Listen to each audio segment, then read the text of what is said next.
नमस्कार, अमन study point पर आप लोगों का हार्दिक स्वागत है।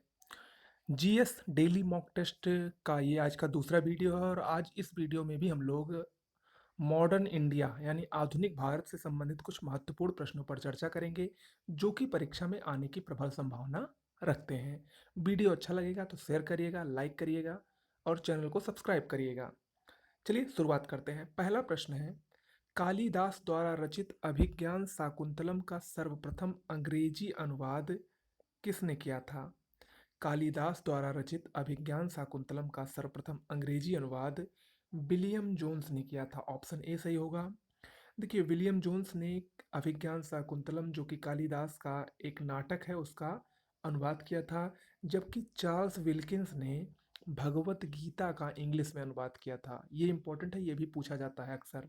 चार्ल्स विल्किंस ने भगवत गीता का अंग्रेजी में अनुवाद और विलियम जोन्स ने अभिज्ञान शाकुंतलम का अंग्रेजी में अनुवाद किया था। अगला है, निम्न में से किसने भारतीय राष्ट्रीय कांग्रेस पर प्रार्थना, याचना और विरोध की राजनीति करने का आरोप लगाया? भारतीय राष्ट्रीय कांग्रेस की जब स्थापना हुई तो उस समय उसकी बहुत सारी आलोचना हुई। 1885 में जब यह स्थापित हुई ए.ओ. ह्यूम द्वारा, तो उस समय जो तत्कालीन भारतीय विद्वान थे उन्होंने इसकी काफ़ी आलोचना की। उसी में से एक थे बाल गंगाधर तिलक। उन्होंने भारतीय राष्ट्रीय कांग्रेस पर प्रार्थना, याचना और विरोध की राजनीति करने का आरोप लगाया था। ऑप्शन बी इसमें सही है। अगला है, वंदे मातरम को सर्वप्रथम 1896 के कांग्रेस के अधिवेशन में गाया गया। इसके अध्यक्ष कौन थे? वंदे मातरम जो कि बंकिम चंद्र चटर्जी द्वारा रचित है, भारत का राष्ट्रीय गीत है। इसको इसको सर्वप्रथम भारतीय राष्ट्रीय कांग्रेस के 1896 के अधिवेशन में गाया गया था और ये अधिवेशन कलकत्ता में हुआ था। इस अधिवेशन के अध्यक्ष रहीमतुल्ला सयानी थे। इंपॉर्टेंट है, रहीमतुल्ला सयानी के कलकत्ता अधिवेशन के अध्यक्षता के समय 1896 ईस्वी में वंदे मातरम को सर्वप्रथम गाया गया था, जो कि भारत का राष्ट्रीय गीत बना था।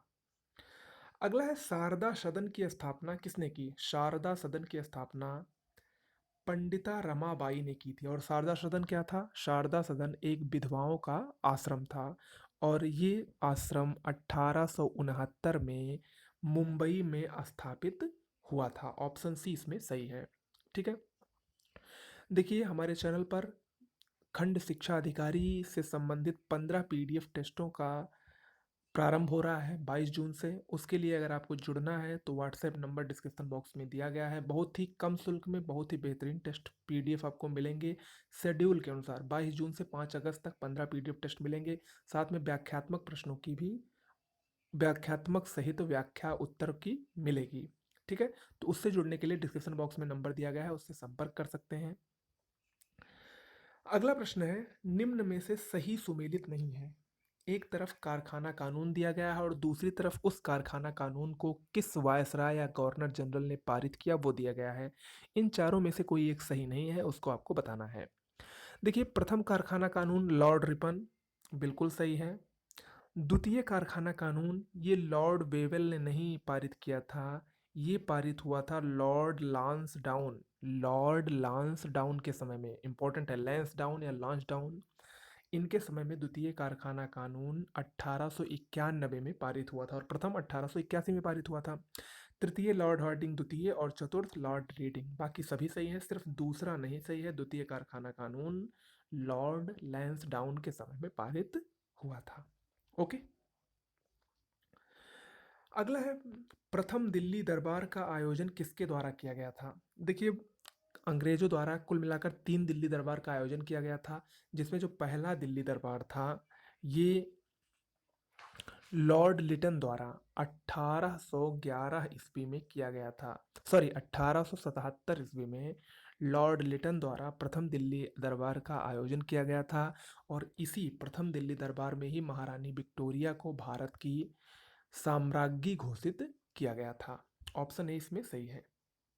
अगला है, निम्न घटनाओं को उनके सही कालानुक्रम में बताइए। देखिए, कालानुक्रम से संबंधित जो प्रश्न है वो इस समय जो 1-2 साल से पीसीएस की परीक्षाएँ हो रही हैं, चाहे जिसकी हो रही हों, उसमें 1 से 2-3 क्वेश्चन ज़रूर देता है। तो इसको आपको अच्छे से पढ़ना है। तो इसमें 4 घटनाएँ दी गई हैं, लखनऊ समझौता, लॉर्ड हार्डिंग बम कांड, काकोरी कांड और सैंडर्स की हत्या। इन चारों को उनके सही घटनाक्रम के अनुसार आपको लगाना है। चलिए मैं आपको आंसर बता रहा हूँ। उम्मीद करते हैं कि अब आप तक आप लोगों ने भी इसका आंसर सोच लिया होगा। देखिए लॉर्ड हार्डिंग बम कांड, या सबसे पहले हम लखनऊ समझौता की बात करते हैं। लखनऊ समझौता, लखनऊ पैक्ट 1916 में हुआ था, ठीक है? 1916 में लखनऊ समझौता हुआ। लॉर्ड हार्डिंग बम कांड ये 1912 में हुआ था, जब गवर्नर जनरल लॉर्ड हार्डिंग के ऊपर मनमथ और विष्णु विश्वास ने बम फेंका था। हालांकि लॉर्ड हार्डिंग बच गया था। काकोरी कांड की बात करें तो 1925 में सहारनपुर लखनऊ रेल लाइन पर एक काकोरी पड़ता है, वहां पर लूटपाट की थी और काकोरी कांड में ही राम प्रसाद बिस्मिल, अशफाक उल्ला खां, राजेंद्र लाली और रोशन लाल को फांसी दी गई थी, ठीक है? इसके बाद सैंडर्स की हत्या, सैंडर्स की हत्या 1928 में हुई थी, ठीक है? सैंडर्स ये वही थे जिन्होंने लाला लाजपत राय को मारने का प्रमुख दोषी था सैंडर्स। उसी की हत्या 1928 में, सॉरी हाँ 1928 में की गई थी, ठीक है? तो यानी यहाँ पर लॉर्ड हार्डिंग बमकांड ये 1912 में सबसे पहले हुआ, यानी 2 नंबर सबसे पहले होगा। इसके बाद लखनऊ समझौता 1916 में हुआ, यानी 2 के बाद 1 होगा। इसके बाद तीसरे नंबर पर आता है काकोरी कांड 1925 में, यानी 3, और फिर सैंडर्स की हत्या 4, यानी इसमें ऑप्शन सी सही होगा, ठीक है? 2, 1, 3, 4 समझ में आया? ये ऑप्शन सी होगा, यानी 2 में, यानी लॉर्ड हार्डिंग बमकांड 1912 में, लखनऊ समझौता 1916 में, काकोरी कांड 1925 में और सैंडर्स की हत्या 1928 में हुई थी। अगला प्रश्न है, निम्न में से किस अधिवेशन के दौरान कांग्रेस का विभाजन नरम और गरम दल में हो गया? ये भी कई बार पूछा गया है। ये विभाजन था कांग्रेस का, ये अधिवेशन था सूरत अधिवेशन। कब हुआ था? 1907 में हुआ था। इसके अध्यक्ष रास बिहारी बोस थे। रास बिहारी बोस की अध्यक्षता में सूरत अधिवेशन में कांग्रेस का विभाजन नरम और गरम दल 2 में हो गया था। देखिए इस विभाजन का मुख्य कारण 2 थे। पहला कारण था तो जो स्वदेशी आंदोलन चल रहा था उसमें जो गरम दल वाले थे इस स्वदेशी आंदोलन को पूरे भारत में फैलाना चाहते थे, जबकि नरम दल वाले इसको बंगाल तक ही सीमित रखना चाहते थे। पहला कारण तो ये था, और दूसरा कारण ये था कि इस सूरत अधिवेशन में जो अध्यक्ष थे रास बिहारी बोस, उनको अध्यक्ष नहीं बनाने की मांग की गई थी, बल्कि अध्यक्ष इसमें लाला लाजपत राय को बनाने की मांग की जा रही थी, लेकिन उन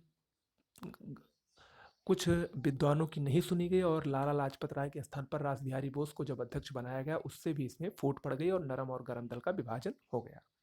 ओके, अगला है स्वदेशी आंदोलन का दिल्ली में नेतृत्व किसने किया था? स्वदेशी आंदोलन जो कि बंगाल विभाजन के विरोध में किया गया था, उसका दिल्ली में नेतृत्व सैयद हैदर रजा ने किया था। इंपॉर्टेंट है, ऑप्शन बी सही होगा। जबकि स्वदेशी आंदोलन का मुंबई में नेतृत्व लोकमान बाल गंगाधर तिलक और पंजाब और यूपी में नेतृत्व लाला लाजपत राय ने किया था, जबकि दक्षिण भारत में खासकर तमिलनाडु चेन्नई में चिदम्बरम पिल्ले ने इसका नेतृत्व किया था। आज का अंतिम प्रश्न है, 1886 में गठित एचिसन आयोग किससे संबंधित था? मोस्ट इंपॉर्टेंट है, एचिसन आयोग ये 1886 में गठित हुआ था, सिविल सेवा से संबंधित था। ऑप्शन ए इसमें सही होगा, ठीक है? तो दोस्तों आज के लिए इतना ही। ऐसे ही आप हमारे साथ जुड़े रहिए। निश्चित रूप से बहुत ही इंपॉर्टेंट क्वेश्चंस मैं लेकर आ रहा हूँ और आपको एग्जाम में पूरा फायदा मिलेगा। धन्यवाद।